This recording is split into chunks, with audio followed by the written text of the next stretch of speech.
A very good morning to one and all. Today I would like to explain about the diffraction. Right. So now we will see about the diffraction today.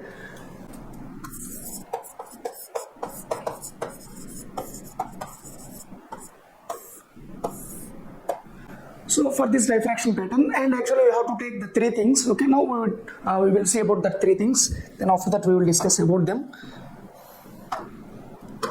So then first of all, we have to use the source, and this is the first one, and then we have to take the another thing and we have to use the another thing, and that is going to be obstacle.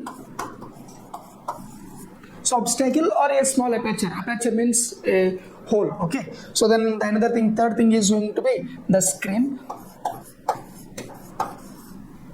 So for this diffraction pattern, then we have to use these three things. Okay. So now we'll see. So here, like, this is the screen and we have to draw. So this is the screen and the obstacle. So like this, and this is going to be so the light source, this one, right?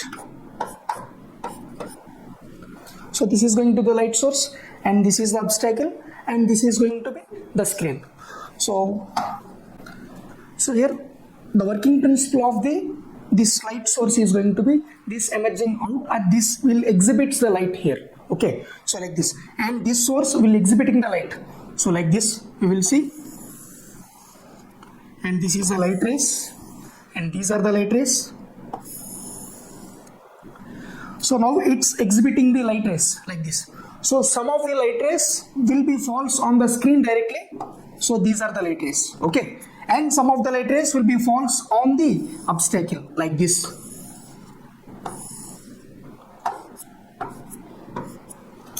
And like this. Right? So these are the some of the light rays, and these light rays will be emerging out from this light source, and some of the light rays will be falls on the obstacle like this. So this is going to be obstacle, and this is the screen here. Okay. So now these light rays, when these light rays will falls on the screen, and these light rays forms the bright area or forms the intensity at some area on the screen like this, then we have to take this area as a bright area. Is that clear? So like this, and so now the some of the light rays will be falls on the obstacle here, right? So these light rays doesn't forms the intensity or doesn't forms the brightness, and these light rays forms the geometrical shadow actually. So that geometrical shadow forms on the screen at some area. So this is the that area, right? So these light rays forms the geometrical shadow like this.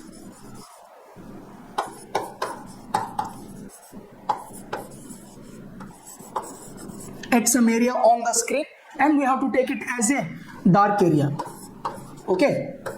So some of the light rays will be falls on the screen at some area, and directly that light rays forms the bright or intensity or bright area. Okay, we can take it as a bright area, and some of the light rays will be falls on the obstacle or a small aperture. Small aperture is nothing but a small hole, right? This is obstacle, and so these light rays forms the geometrical shadow at some area on the screen like this. Then we have to take that area as a dark area like this. Is that clear? So this is a geometrical shadow. And now, so we will see the actual definition of this diffraction, right?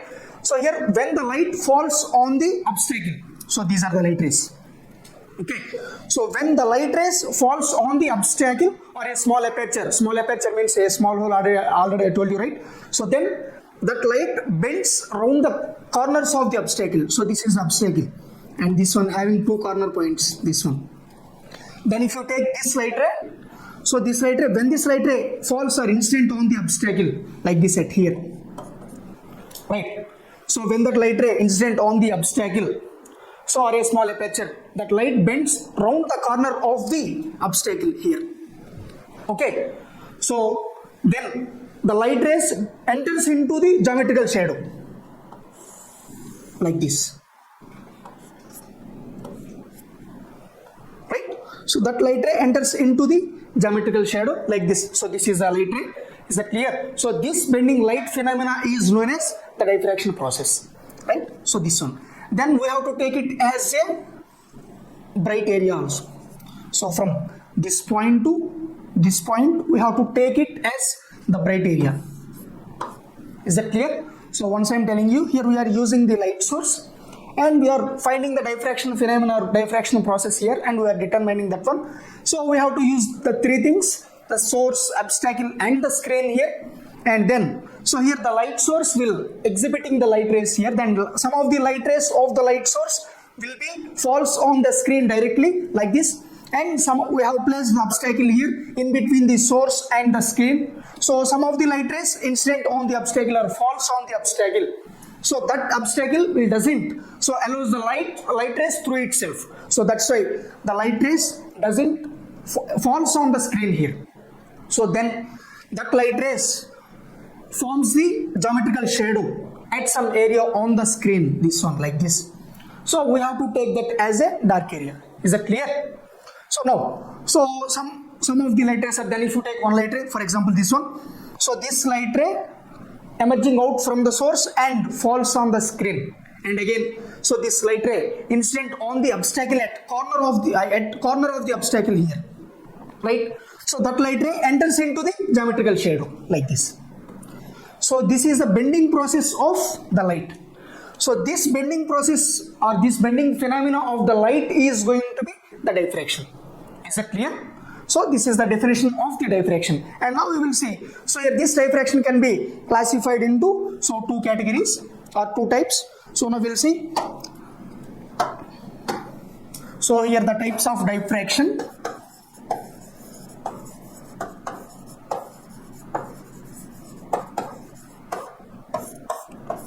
So here we are having the two classifications, right? And the first one is going to be Fresnel diffraction, and the second one is going to be Fraunhofer diffraction, right?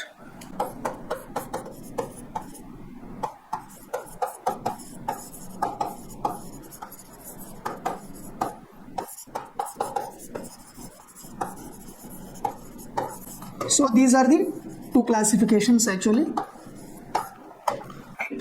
So those are two scientists. So he is the one of the scientists and he is the another scientist, right?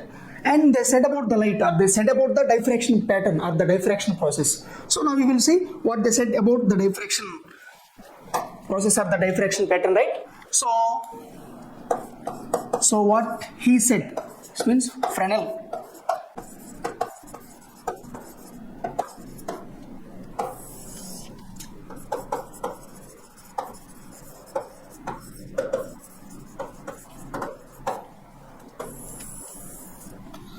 So now we'll see what they said about the Fresnel and Fraunhofer diffraction, right? So then if you take the Fresnel diffraction, so what he said is the distance from the obstacle to source and the screen is going to be finite. Okay, so for example like this. Now we are using the source here, right? So this is the light source. And now we are using the obstacle. So like this. So this is obstacle. Or we are using a small aperture, which means that one having a small hole or pinhole like this one. Is that clear? And now we are using the another thing, and that is going to be screen. So what he said is, so based on the Fresnel diffraction, so here the distance between, so the distance from the obstacle to the source and to the screen is going to be finite, which means so the screen on the source is nearly to the obstacle. Okay, so that is the first point, right?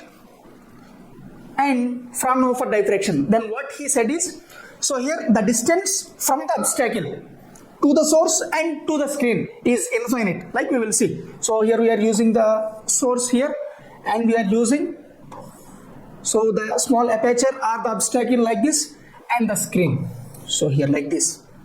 Okay, so he said the distance is like infinite, which means very low, so they are nearly to the obstacle. And then if you take the Fraunhofer diffraction, so the distance from the obstacle to the source and so to the screen is going to be infinite, right? So which means so they are very far to the obstacle. Then if you take the screen, so that one is going to be very far to the obstacle. And then if you take the source or light source here, and this is also very far to the obstacle here, right? So here this is the difference in between them. So he said about this one like this, and he said about the diffraction process like this.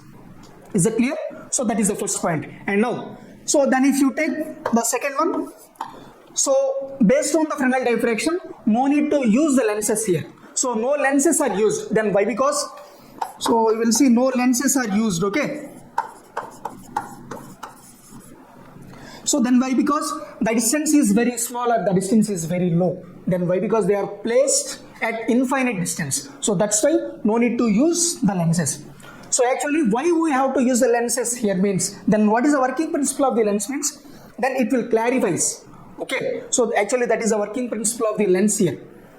So now based on the Fraunhofer diffraction, so with the help of lens we can see the object or we can see the surface of the object clearly or the uniformly. So that is the working principle, and so please keep in your mind. And then if you are based on the Fraunhofer diffraction, the two convex lenses are used here, right? So then why? Because the distance from the obstacle to source and the screen is going to be infinite.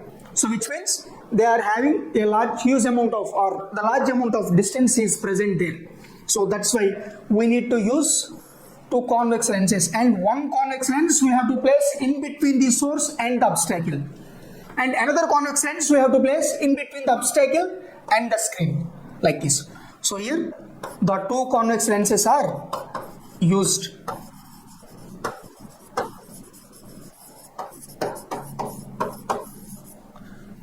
Right? So this is the second point. And right. So now, so the third point is going to be, the wavefronts are either spherical or cylindrical. So in the Fresnel diffraction, right? So then we'll see how. So this is the source, right? And this is the obstacle, right? And this is going to be the screen. So based on the Fresnel diffraction, so what he said is the wavefronts are going to be either spherical or the cylindrical. Then how, right? So the light will exhibiting this source will exhibiting the light rays like this. The light rays travels like this. So if you draw this light ray like this, it's going to be a spherical shape. Is that clear? So like this or like this. So here these are the wavefronts. This one, this one, or this one, and this one is going to. These are the wavefronts. So these wavefronts are, if you see based on the Fresnel diffraction, the wavefronts are going to be like a spherical shape. Okay, or so these light rays travels in the cylindrical shape like this. So this is a cylindrical shape. So that's why based on the Fresnel diffraction, so the wavefronts are either spherical or the cylindrical shape like this. Is that clear? So now, so based on the Fraunhofer diffraction, the wavefronts are in plane. So then if you see, this is a light source and this light source emerging the light like this, and these light rays will be incident on the convex lens here. Okay, so from that convex lens, the light rays travels in the direction of plane or the parallel direction like this. So like this. Is that clear? So here the wavefronts are either spherical or cylindrical shape, and based on the Fraunhofer diffraction, so the light rays are going to be, the wavefronts are going to be like in plane direction or the parallel direction. Is that clear? So this is going to be the third one. And then if you take the another point, so and the difference is there. So based on the Fresnel diffraction, so the diffraction patterns are studied in the direction of the propagation of light. So like this. So here these are the directions. Okay, and then if you take the Fraunhofer diffraction, so the diffractions we can be studied in, so generally, so these are the parallel or the plane directions. Is that clear? So like this. So then if you take Fresnel diffraction, so the diffraction patterns can be studied in the direction of the propagation of light. And based on the Fraunhofer diffraction, the diffraction effects can be studied in any direction. Then if you take this one, or this direction, or this direction. Is that clear? So here, these are the differences in between the Fresnel diffraction and the Fraunhofer diffraction, right? So here, this is somewhat about the diffraction pattern. Okay, thank you.